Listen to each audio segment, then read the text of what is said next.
Morning, everybody. Welcome. Well, I guess it's not morning anymore. It's afternoon. Sorry. Welcome to the Lending Report for November 1st, 2024. All of 2 months left in this year. That's insane. This week, of course, all about Jobs Week. We had JOLT report, ADP, and BLS. And on top of that, we had PCE, which is the Fed's favorite measure of inflation. But let's get right into a few things to start with. What I always start with, mortgage applications showed they were down in terms of activity week over week. Not surprising because interest rates have continued to go up. It's been a bit of a brutal month, and refinance transactions also down. Also this week, in terms of jobless claims, did see that those filing for the first time down 12,000, and those filing continuing claims down 26,000. It's been a very interesting week altogether. But we will start now. I'll show you some numbers with the ADP report. This did come out on Monday. Was it Tuesday or Wednesday? Wednesday, I think.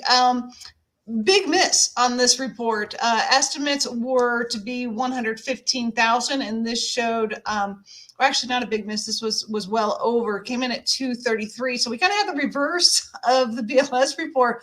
Always, hitting huge expectations. Way beyond expectations. This time it was the ADP report. And then the September report was revised to 159,000 from 143. So very, very interesting. Most of the gains were in the large companies, and this was 144,000 gains in large companies. But bear in mind, it's November, and we're headed into the holiday season, which is when you see a lot of seasonal hiring. In fact, Amazon said that they hired 250,000 people.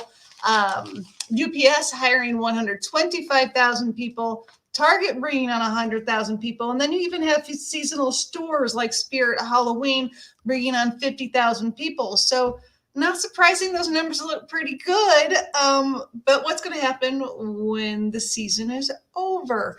A lot of the gains coming from construction and leisure and hospitality been the norm. And then you can see with wages, those staying at their jobs increased from, actually went down from 4.7% to 4.6%, showing a little less in wages. And then switchers going to 6.2% from 6.7%. Now, yet today we got the BLS report, and the BLS report is one that's created a lot of havoc for us over the past year. This showing a massive miss, that the estimate was 113,000 and only came in at 12,000. So total opposite of the ADP report.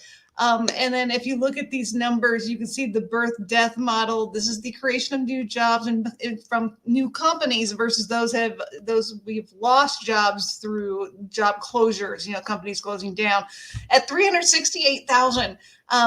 But the ADP report showing only 4,000. That was with the seasonally adjusted number. The non-seasonally adjusted number, 148,000. So again, as always, a large discrepancy between these two reports. Most of the jobs in this particular case coming from government and healthcare. And if you notice, leisure and hospitality shows to be down 4,000, whereas ADP was up quite a bit. So just very interesting to note within that. And then also, we do get the unemployment numbers off of the BLS report from the household survey. And it looked like it was unchanged because at this point, they always round out to the nearest hundredth.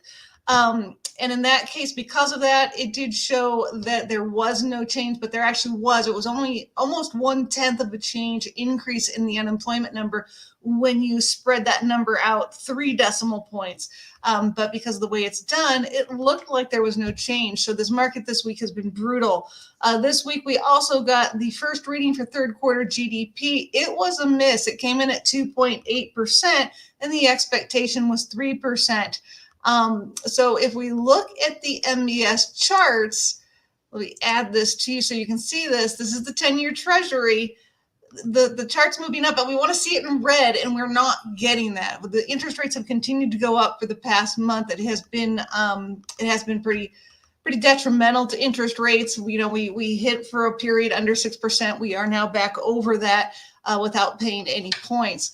And interesting to note that, within some of these reports, consumer spending up 0.4%, but income up only 0.3%. So we are continuing to see people spending more than they're making. The savings rate down to the lowest it's been in a while as well, and that's just really nothing new.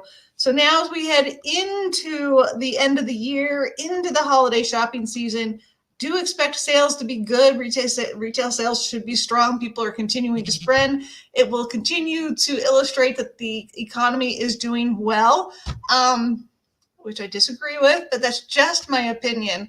And then we'll see. And then with the election as well, I do not expect there to be a lot of fluctuations and changes in the markets, regardless of who gets elected as the next president. Based on what we're doing, I don't think that really determines anything at this point right now. The market is what it is. So we'll see what happens as we move into the next 2 months with consumer spending, earning rates, and so forth with the holidays. What are the jobs going to do? We will continue to see how that plays out into the start of next year. If you have any questions, please reach out to me. I do appreciate when you like my videos. Throw any comments in there that you see fit to add. Be interested to see what you have to say about the economy at this point. Otherwise, I hope whoever you vote for, and I hope you do vote, that you get what you wish for. I guess I can't wish that for everybody because I don't want both of them. Clearly, neither can win, and I only voted for one. So have a great weekend. I will see you next week.